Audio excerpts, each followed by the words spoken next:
2025 সালে যারা মাধ্যমিক দিয়েছো তাদের জন্য একটি গুরুত্বপূর্ণ খবর।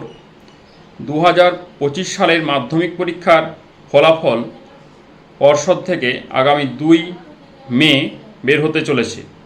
মাধ্যমিক 2025-এর ফলাফল 2 মে আগামী শুক্রবার তোমাদের দেওয়া হবে। কিভাবে তোমরা ফলাফল দেখতে পাবে সেই লিঙ্ক আমি তোমাদের দিয়ে দিলাম। এখান থেকে তোমরা ফলাফল দেখতে পাবে।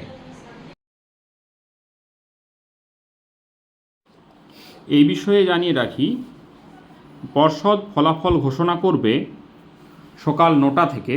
তোমরা মোবাইলে রেজাল্ট দেখতে পাবে 9:45 থেকে। এবারের মাধ্যমিক পরীক্ষা শুরু হয়েছিল 10 ফেব্রুয়ারি এবং শেষ হয়েছে 22 ফেব্রুয়ারি। তাই পর্ষদ মাত্র 70 দিনের মধ্যে এবারের মাধ্যমিক পরীক্ষার ফলাফল ঘোষণা করছে।